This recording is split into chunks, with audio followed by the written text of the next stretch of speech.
Hey guys, it's John, and we're back with more of The Letter. This is the beginning of Chapter 3, Zachary's chapter.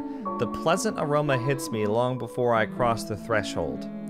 Faint but light and warm, a reminder of what home is. Pa's stern but commending gaze, Ma's tender smiles, the sunlight filtering through the eaves in the morning, and the distinct smell of cinnamon and vanilla as it drifts through the air every time something cooks from the room. The room. Our room. Ma and Pa's pride and joy. My sister and I too, eventually. But we ain't allowed there. Not yet. Not until we're taller or older. Not until we've learned how to take care of ourselves and not burn our hands or reach the cupboards without having to be lifted. But a little peek wouldn't hurt, yeah? The floorboards are cold under my feet, more than it usually is. The walls more forbidding than what I'm used to. Forbidding or foreboding? I guess both work. Farther and farther the room goes. Ma's singing ceases, and Pa... No, please wait! I'll be good! I'll sleep on time! Don't go! I can't hear Pa. Not above the raucous clanging and the deafening roar of gunshots, nor the screams replacing the comforting soft melodies. There's only the blinding fear. When my foot slips, the red sea that catches me is bitter and frigid, but the blood that drips in my hand is warm, warm, warm. It ain't my blood. The walls tumble and everything goes quiet. It takes a few moments for everything to fall into place, for my eyes to adjust to the relative darkness of the room. Despite the pleasant chill the AC brings, my shirt is clinging tightly to me, and my blanket a tangled mess around my throat. Morning has not even arrived, and yet... Way too early for this thing, man. And too long. Too long since the last I've woken up drenched in my own sweat, head littered with thoughts that are gone as soon as my eyes open. All too often, only imprints and brief images are left to haunt me for the rest of the day, or until my mind forgets about it. Egad, whichever comes first. Yet vivid or not, what little I can remember does not matter. Regardless, the desperation sticks, clawing up, pushing, urging me to relive every moment, every sensation, and... There's a twinkle in Ma's eyes when she looks up from her work, flour dusting her nose and cheeks. The scent of freshly baked bread wafts from the oven as soon as Pa opens it, and the homely fragrance of honey fills the room. He reaches up to wipe the small beads of sweat away from his forehead before gesturing for me to come closer the moment he spots me on my little hiding place beyond the door.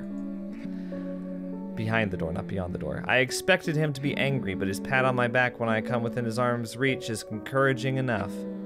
We'll have to taste these first before we put it up for sale tomorrow. You up for it, little man? Is it good enough? A knock cuts through the air before I can answer.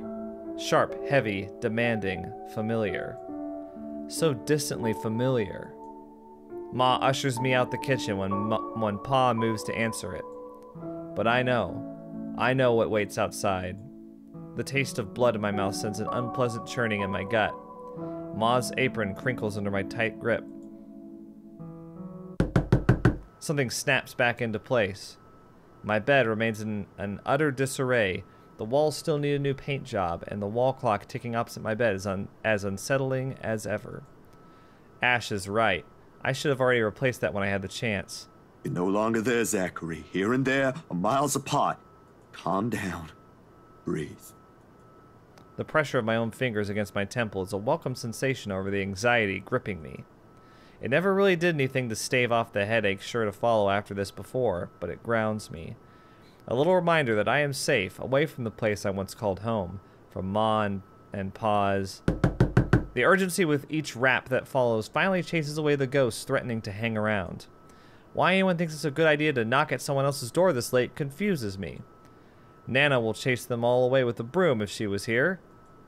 But no matter, it's a welcome break from the thoughts about to take a morbid turn if left festering. It's probably just Ash anyway, looking for a place to crash. Looking for a place to crash. Wonder of wonders why he's bothering with the courtesy when he never did so before. Even with that hunch, though, habit compels me to check who it is first through the peephole. Better safe than sorry, they say. Except the person that greets me on the other side ain't him. Unless his hair grew longer overnight and he started wearing a ponytail, of course, which I highly doubt will happen anytime soon, no matter how funny that looks in my head. I waste no time opening the latches. Isabella, it's late. Achievement unlocked. A safe haven. Okay. There's something I can't quite pinpoint in her eyes when she looks up. Her face a pallid shade, shoulders tense, breathing heavy, and an uncontrollable shaking in her hands she's trying to hold back. Hide, if I didn't know any better. Hey, Zach. Sorry. I know it's weird for me to show up at this hour, but you are the closest to my office, and... Okay, so this is right after what happened at the end of her chapter. No. It's perfectly fine. I'm not really working on anything right now. Do you want to come in? Is it all right? I know you should be sleeping at this hour, but I thought... I'm sorry, I just thought... I have no idea why I went here. My feet just moved on their own after I got out of the office, and... Sorry. She trails off, her voice lost in the muggy night air. I wait for her to say more, but instead, her only response is a downward shift of her gaze, back to her still trembling hands as if the motion alone is enough of an explanation. A minuscule gesture. Easy to miss if one is not paying attention. But for someone who has seen the same expression on the mirror, done the same thing too many times when night terrors are inevitable, it is not. Hey, don't worry about it. At least you not. Ash just barges in and crashes on the couch whenever he feels like it. What couch? I don't see a couch anywhere. Where's the couch? Is it like where the perspective is from? That's the only place it could be. Unless he sleeps on whatever the hell that thing is. I swear that guy is one fine hairline away from being a criminal. Without waiting for her answer, I step away from the door and saunter over the kitchenette. Okay, so there's more of the room that we're not seeing. For a few good seconds, only the clinking of the plates can be heard above the constant tick-tock. Late as it may be for a snack, the familiar motions keep me occupied, steering my mind away from dangerous thoughts. Isabella's company is not unwelcome either. Whatever her reasons for showing up here at such an hour doesn't matter. I'll be damned if I just turn her away, frazzled as she is. The door clicks shut behind her when she finally enters, feet scuffling softly against the tiled floor. In all the years I've known her, she has never once lost her ever upbeat spirit. Yet in this particular moment, as she stands in my doorway holding her arms close to herself, it's as if I'm looking at someone completely withdrawn from the person I've come to know all these years. Do you want to drink or eat anything? I haven't restocked my food stash yet, so ingredients may be a bit limited. But I'm sure I can whip something up with what I have here. Just water will do, please. Thanks, Zach. What? No additional food requests? That's new. I'll put something together for you anyway. Feel free to make yourself at home. You ain't exactly a new visitor here. Although my room's not at its most presentable right now. Sorry. New freelance gigs and such. Didn't have time to fix things up here lately. It's okay. I don't mind. Usually she does something more to say about that.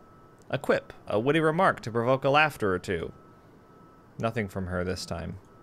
Only a weak smile before she takes a seat on the couch, and a silence that stretches out until what we have left hanging feels disconcerting. Okay? Before everything turns stifling and awkward, I continue talking, if only to keep the dead air at bay. How's one supposed to keep a conversation going when the person you're talking to is like this? Anyway, gigs. Can you believe this one client we got? Boss had all my scheduled shoots shifted after they caught wind of this couple buying a new property. Man, must be nice to have all the money in the world. The world itself moves for you, huh? She's curled up on one side of the couch and hugging her knees close when I bring the tray carrying the sandwiches and the water she requested. She starts to straighten up as I'm unloading the contents, but pauses as soon as I hold up my hand in a halting gesture. You're a guest. Didn't I say you're free to make yourself at home? Here's your water. Careful. The tremor in her hands, though lighter now, still hasn't subsided when she reaches out for the glass. I give her a questioning look, but she is quick to avert her eyes, keeping herself occupied by taking small gulps of water. Or maybe she just doesn't want me asking questions. Worrying. This sun lost for words, this bout of quiet, not normally present in our chats. Even the creaking of the old chair when I casually take the seat is a welcome break. Although the company's familiar, this has gone way past unnerving. What happened? Overtime at work? She doesn't answer immediately. Another gulp drains her glass of its remaining contents. One would think it will be enough to help her recover, yet she doesn't lose her taut grip on the glass as she cradles it on her lap. Her eyes take an unfocused gaze when she speaks again. Yeah. Boss handed me extra work today. After what happened to Rose. Rose? Why do I feel like you've mentioned her before? Sorry, I'm better with remembering faces than names. She was my coworker. That will take some getting used to. I was just talking to her the other day. Was? Did she resign or something? I think I'm missing a few details here, Bella. Things about to get awkward. You've never met her. I think I did mention her once or twice. It doesn't matter. You probably heard her name recently from the news than me. Bella, come on. I know you're going through a lot right now, but just break it to him, please. Something clicks then. A little memory from the night before. The bright red light from the dark room, the strong odor of the stop bath, the television's barely audible murmur in the background, and a glimpse of a bloody room. The news is everywhere, even in the morning that follows. I just didn't think its effects will strike someone this close to me. Oh. Damn. I didn't mean to bring that up. No, like I said, it'll take some getting used to, but it'll get better. I hope it will. Things might become a little busier for me, though. She left a lot of things unfinished, and I'm one of the few people in the office who knows how she works. Boss thinks the transition will be easier if I handle it. That explains it. Well, just don't forget you still need rest. Even the most hard-working people I know don't keep hours as late as this. Hell, the subway stopped running hours ago. Crime rate might be lower here than most places, but that doesn't mean you can walk around freely in the middle of the night. Yeah. It's just for today.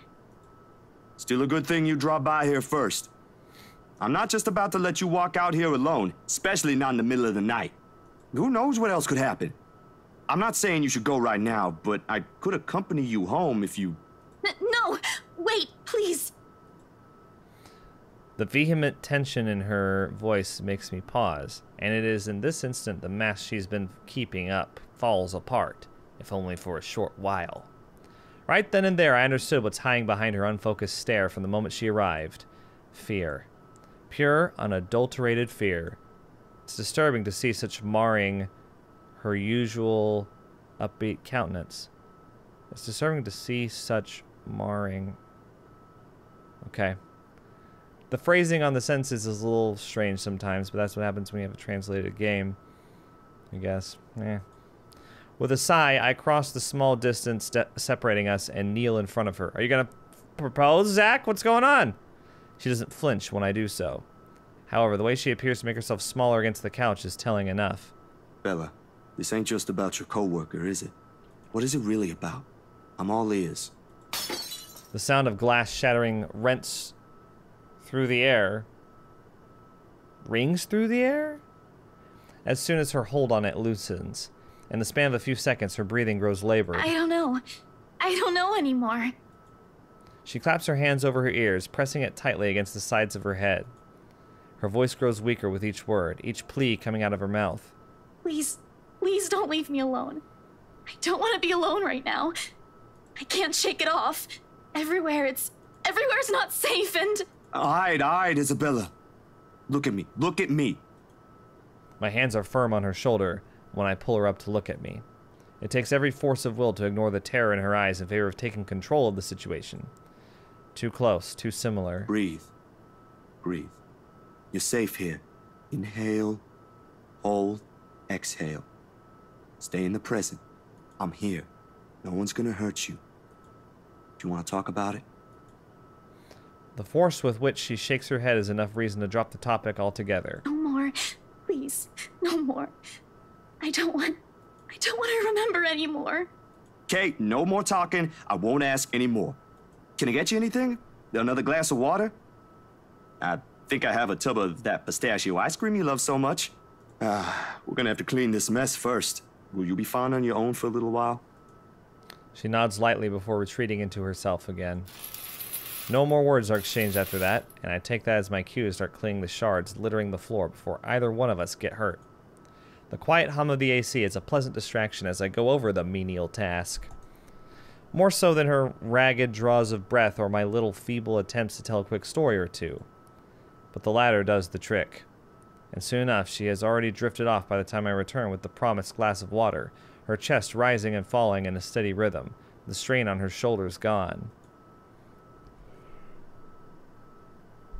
Frankly, I've never seen her this still. She mumbles something I don't quite catch when I carry her to the empty bed and hugs herself tighter against the mess of blankets. In spite of the fact that she appears relaxed, the small frown on her face hasn't quite disappeared. Whatever happened to her won't be leaving anytime soon. But for her sake, I hope it won't stay long with her. There are still questions left to be answered. But the late hour, coupled with the sudden exhaustion, made my old couch a more comfortable bed than it typically is. Darkness immediately welcomes me as soon as my head hits my makeshift pillow. I can only wish the dreams will keep at a distance for now. For both of us.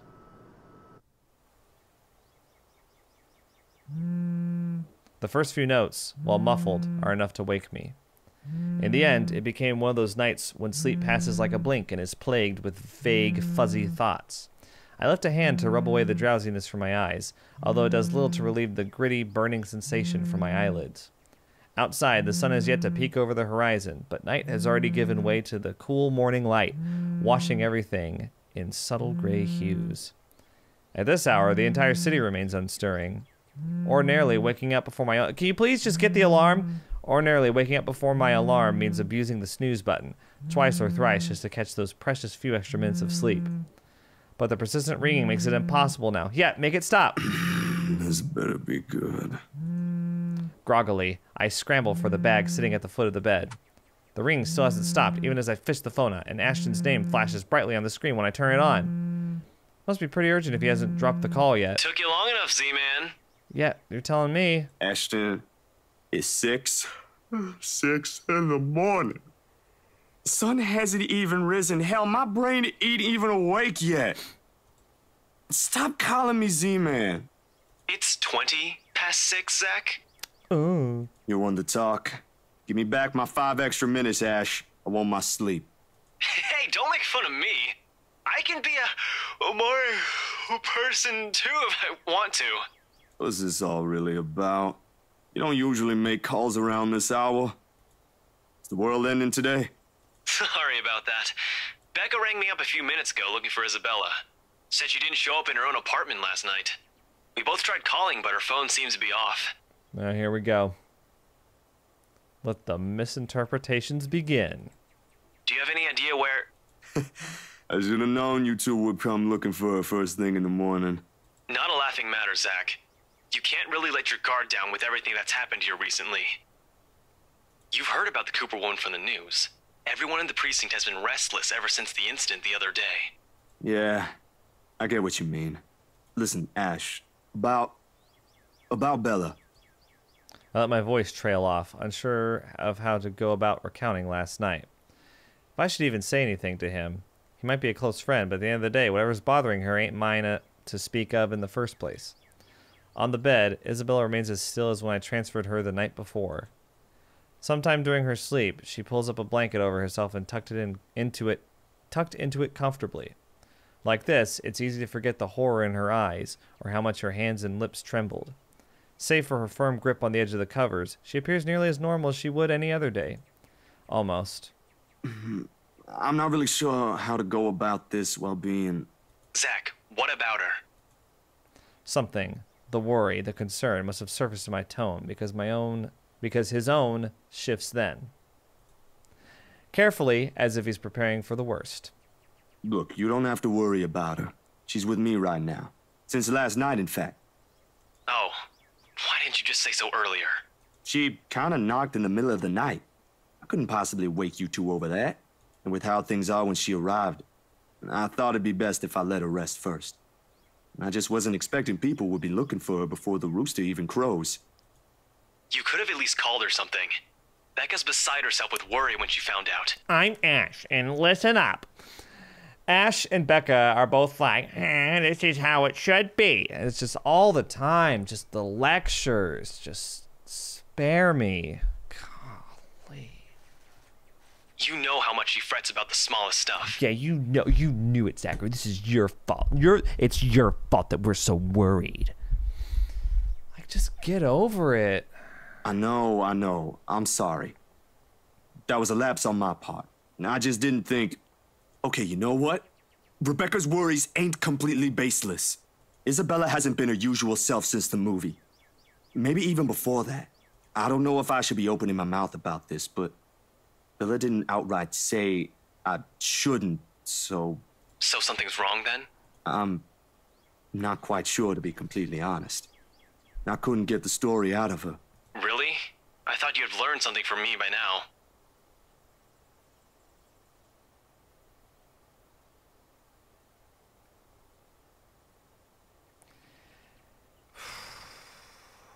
This dude's gonna give me a headache. That's not it. Yeah.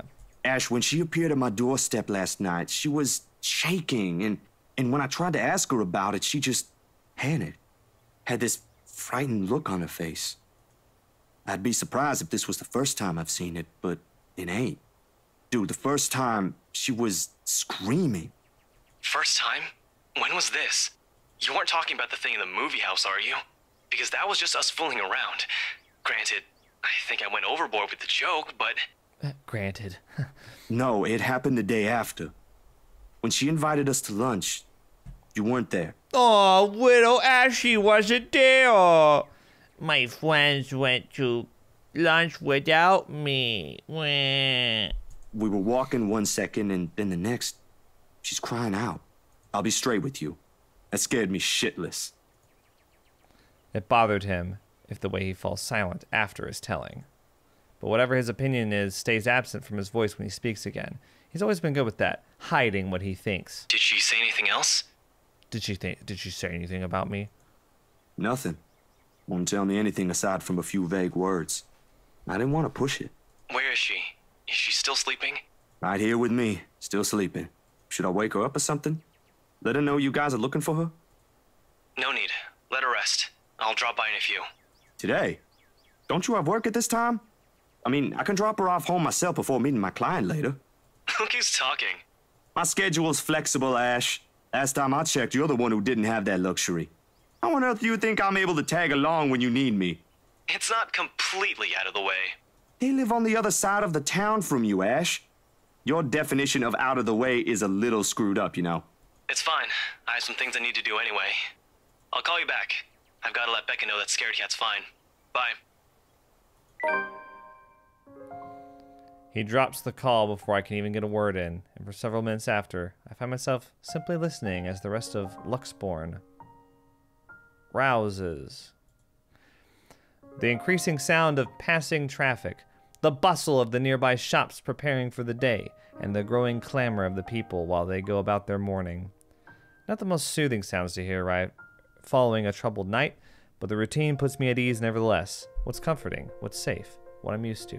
Sorry, I know this is bad timing, but I forgot that we didn't read his profile. Let's read Zachary's profile.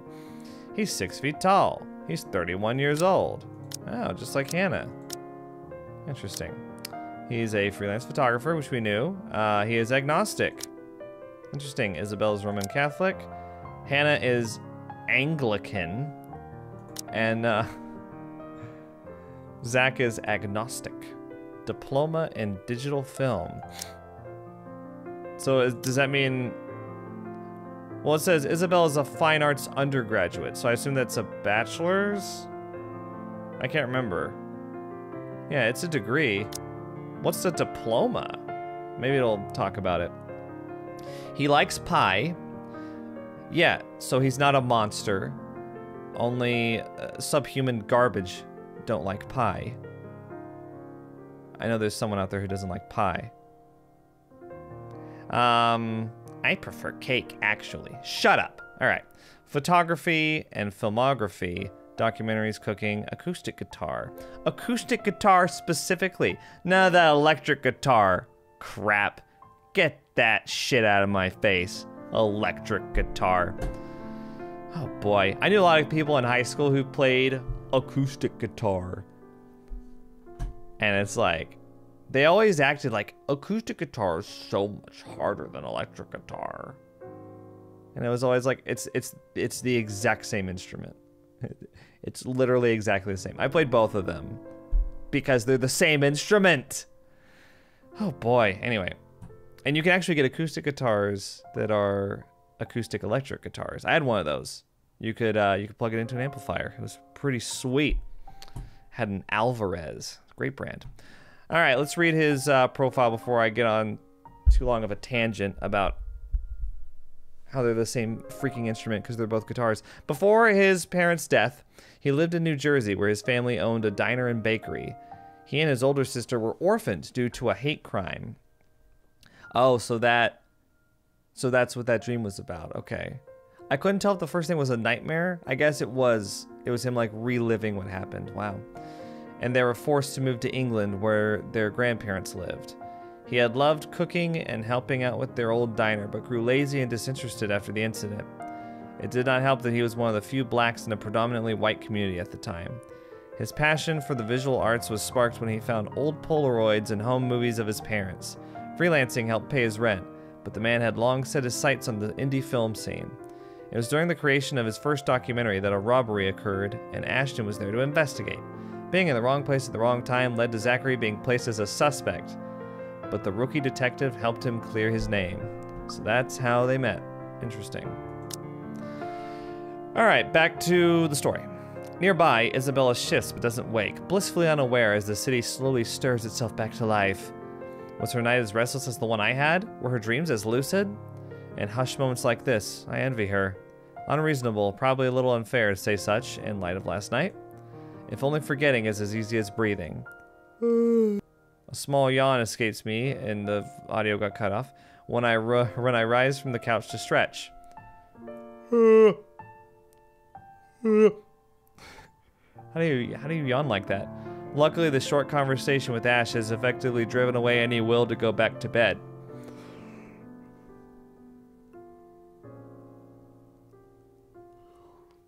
Real yawn. I still have a day to get through, despite the proverbial ghosts hanging around. The orange bottle sitting at the edge of my table is reassuring against my palm the instant I pick it up. The sterile odor of the capsules, equally so. What you got there, Zach? Yet the weight they carry is something I've never gotten used to. Years ago, I'd spend minutes, heck, even hours, staring at a single pill prior to taking one in. Now it's just routine, a way to stave off the unwanted nightly visits, so it's Night Terror's medication. Although I don't think Dr. Navarro will be quite pleased if he ever finds out I'm relying on them again.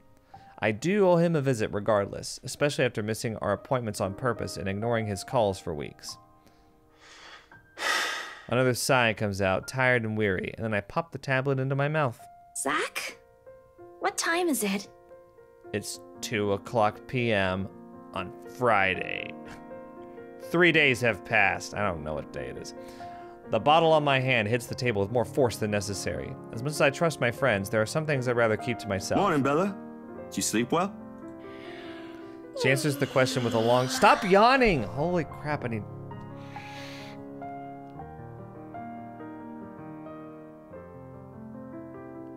Sorry. She answers the question with a long, drawn-out yawn, one reminiscent of a child.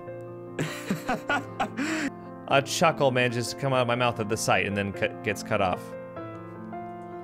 In this manner, it's easy to mistake her for someone too young for responsibilities.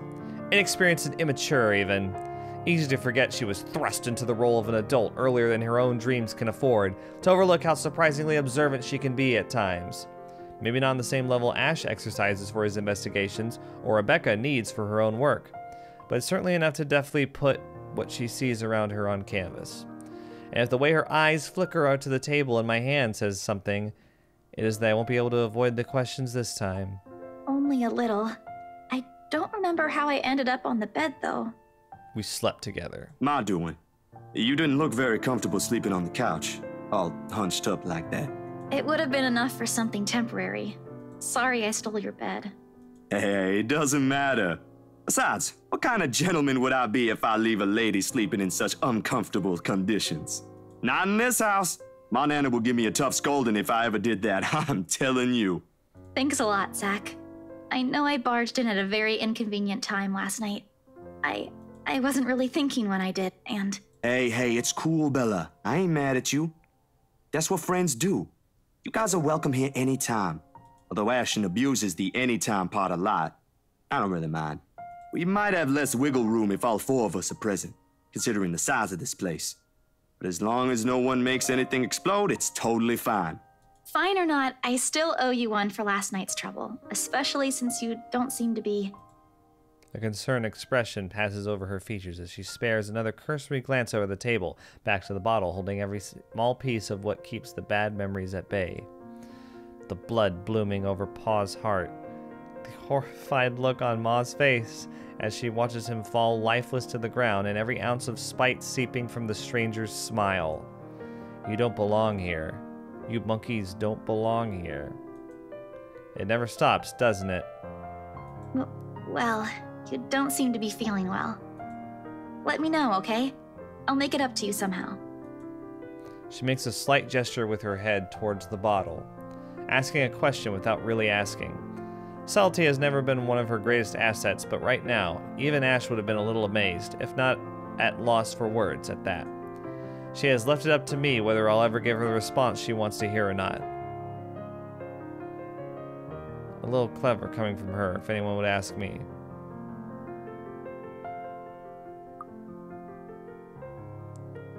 Let's tell the truth. We want her to tell the truth too, to us. So it's the least we can do.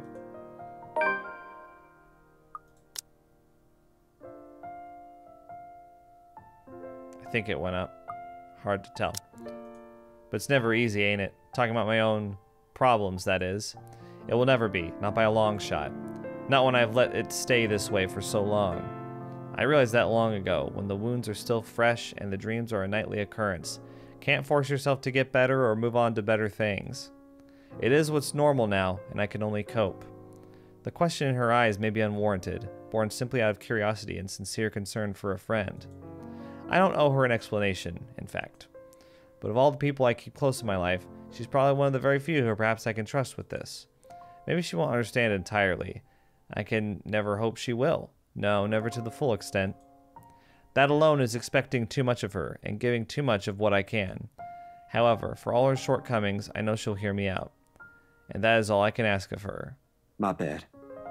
I was kinda hoping you wouldn't have seen me with these. The pills rattle lightly against the container when I gently set it back to its usual place.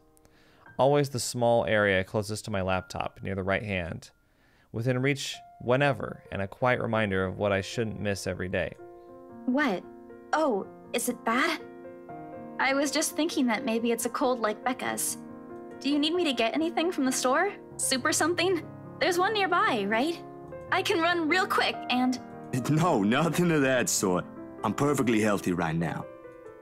It's really difficult to say, but can you promise me you'll listen at least? What is this about, Zach? I should have been upfront with you about this a long time ago.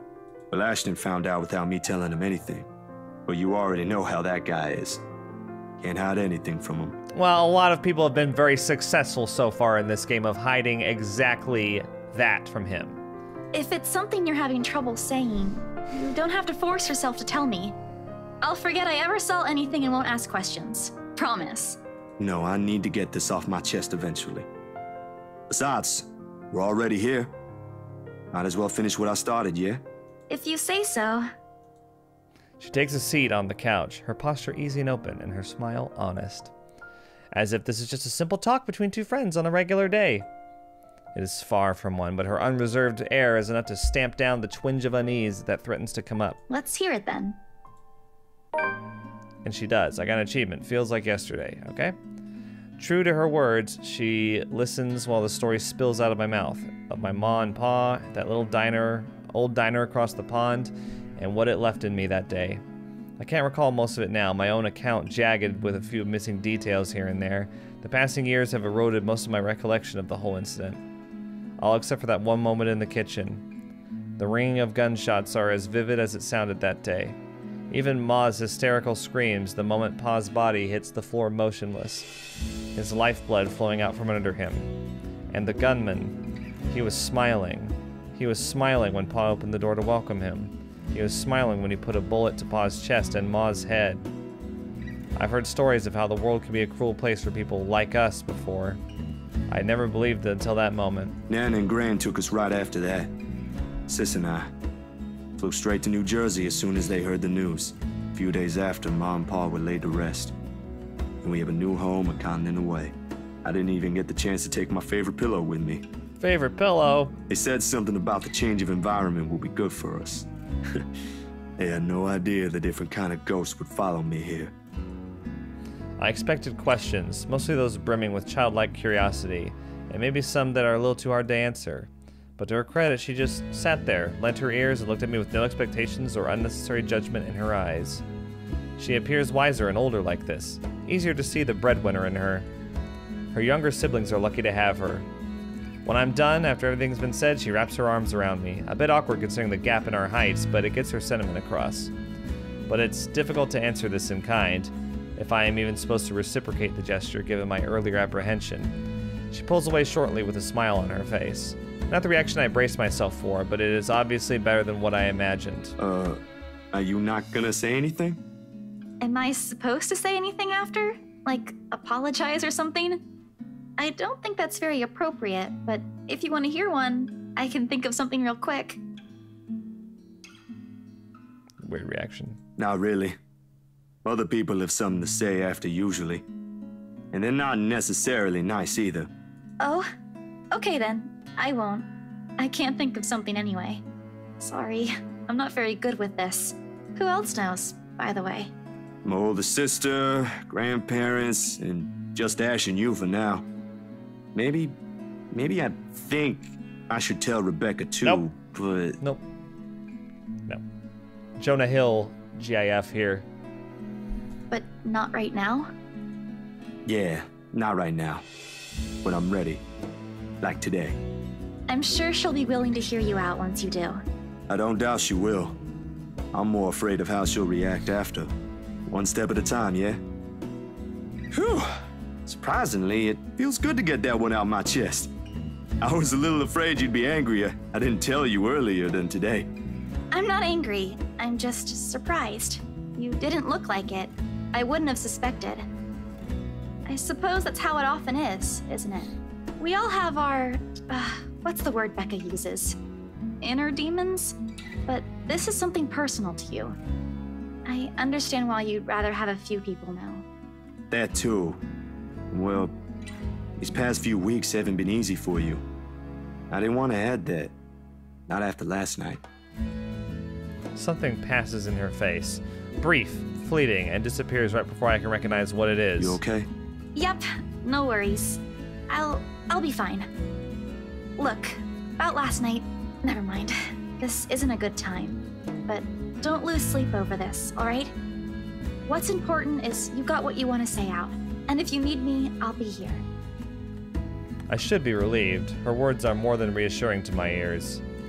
There should be comfort in hearing those alone, and knowing I have another person to rely on if things ever go bad. But somehow, I find myself worrying more for her instead. I'll make another attempt to get the story out of her if I can. But this is a dance I know all too well, and with her, I doubt forcing her to say something would yield any results. As much as I want to imitate Ash, there's only so much I can ask that won't result in something a little over disastrous. At best, she'll stop talking to me until a week passes. At worst, I'd rather not risk it. I've never seen her angry. Outright annoyed, maybe and often directed at Ash, but never furious. What do they say again about happiest people when angered? I don't know, actually. Besides, it'd be unfair to her after our little chat. So, food then? She seems relieved at the brisk change of subject, and as if it has been simply waiting for its cue all this time, her stomach rumbles at the mention of food. Rather loudly, as a matter of fact. Alrighty, Missy. We're going to get some chow now. Better be quick, though. Can't have your stomach starting a revolution on us here. Don't make fun of me! I'm not that hungry. Maybe a little. I didn't think I'd end up skipping dinner last night. And now we have one starved stomach protesting. Sorry, it'll be nothing fancy, since I'm a little low on stocks. I should probably drop by the grocery store after the meeting this afternoon. I can make a quick run for you if you want. Nah, I've got enough to put together something nice here. Maybe. I could always improvise if we're missing an ingredient or two. It ain't like we're going for a Michelin 3-star status here. Michelin. Also, didn't I say you're a guest? Is this a Filipino thing? Or just Rebecca rubbing off on you? Yeah. The soft laughter that comes from her doesn't quite reach her eyes. Neither. The answer is neither. Because if she stays idle, she'll remember. On second thought, I might need a little help slicing up the potatoes while I prep the ham. You up for that? What? Do you think instant noodles are all I'm about? I'll have you know I can cook a mean paella with my eyes closed. What was all that? My siblings love it. Paella? Is that what you said? Isn't it paella? Okay, I don't know. Who gives a shit? I'm like the last person in the world who gives a shit about pronunciation. I don't care. It's all bullshit. Sure you can. Come on. I think I know what we'll do with those spare ingredients. I don't know why I keep bringing it up. Like, oh, is it pronounced this way or that way? God, who cares?